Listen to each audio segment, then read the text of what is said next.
Welcome to Speed Data, quick conversations with cybersecurity leaders.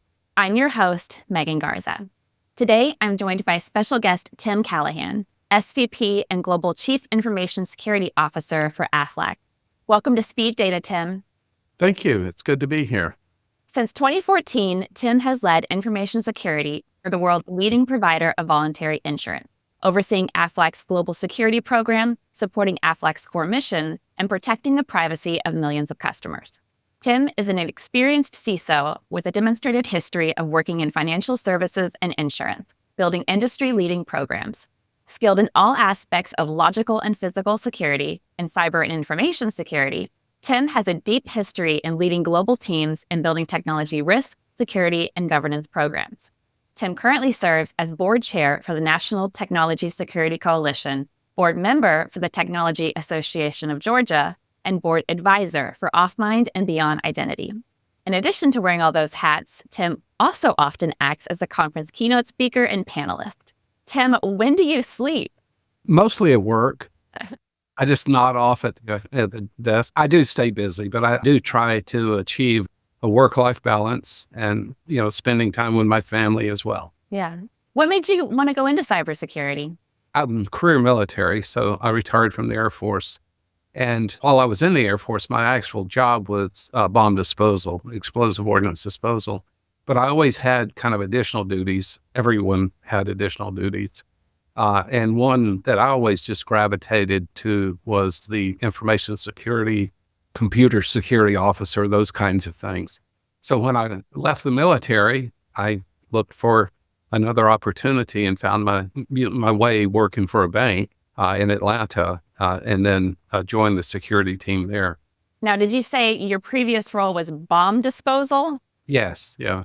Okay, I would think that's a very high stress environment. So now, compared to being a CISO, what is the hardest thing about your role now?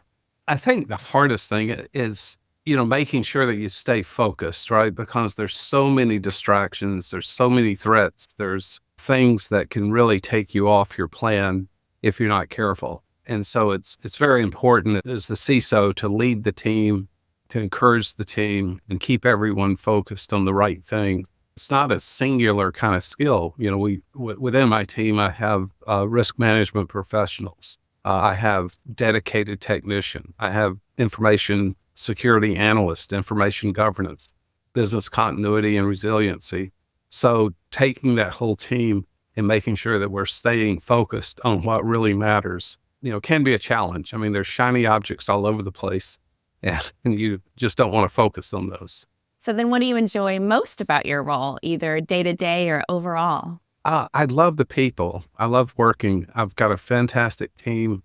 I'm privileged to work for a fantastic company where everyone in the company is very supportive, from the board, down to individual employees.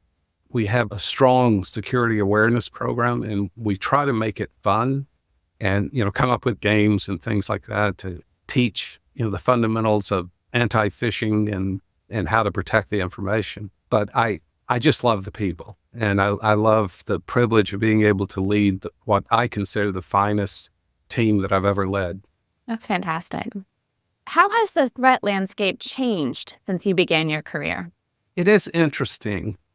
I was speaking to someone just the other day. I was at an event, and when I first came into security at the bank, especially, it was a lot more about compliance, complying with, the banking regulations and making sure that we had a program that satisfied the regulators. But the threat was not as prominent. And, I'm talking late 90s, early 2000.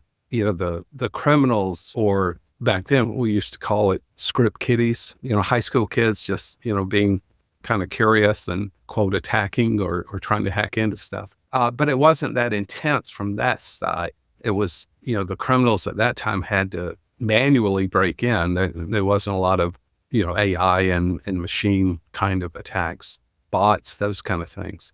But it was highly focused on compliance. And then through the years, you start seeing the criminals emerge and getting more sophisticated. So now, and compliance is still, very important. I mean, that's table stakes. You got to do it to stay in business. But now there's so many other aspects, and it's a lot more focused on keeping the criminals, the nation states out of your environment. In your opinion, what is the best way to defend against a cyber attack? It's really having a multi-layered defense program, right? And in some case, we're a little more offensive, and I don't mean like hack back or trying to attack, but we attack ourselves a lot.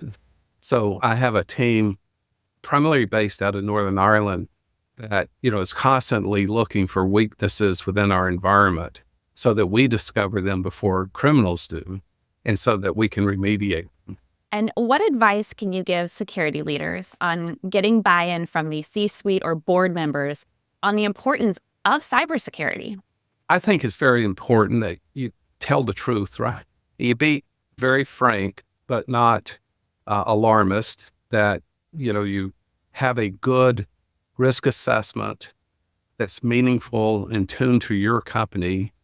And then the risk assessment will tell you, where to concentrate and what to do. So it's very important that you communicate that to your leaders, to the board, and then, take a very methodical and proper approach. And I think that just builds trust. And what advice do you have for security teams that are recruiting cybersecurity professionals, given the talent or workforce shortage today? We've been very fortunate. We've been able to recruit really good talent. When I talk to peers, they talk about high turnover. We have very low turnover. And one of the reasons is we concentrate on hiring a person. And in some cases, we may hire someone and give someone an opportunity that maybe not have as much experience, but they have the right mindset, the eagerness. I really believe you hire someone for culture and fit, and then train them the way you need. We also look, we try to make sure that we maintain a very diverse workforce so that we're getting good ideas, and ideas that I wouldn't necessarily come up with. Right? I don't need a bunch of Tims running around. I need people that think differently. And so that's what we concentrate on. And if you weren't in cybersecurity, what would you be doing? That's a tough one. It really is. What I enjoy doing when I get time to do it, I love working outside around my house. We have 24 acres, and I love to, get on the tractor and do things and cut grass and those kinds of things. So, if I didn't have to work, that's what I would be doing. You have animals on your land? No. My 2 daughters, they're grown, and their children live there as well. So we have 3 houses on the 24 acres. My one daughter is always wanting, well, let's get goats or let's get chickens or cows. And, my opinion of that is fine, but you're going to take care of them. I don't do animals. Right. I've got 2 dogs, wonderful dogs. That count? Yeah. Well, thank you so much for joining me today, Tim. I enjoyed chatting with you and learning more about your amazing team at Aflac. Thanks again, and have a great week. Well, thank you, Megan.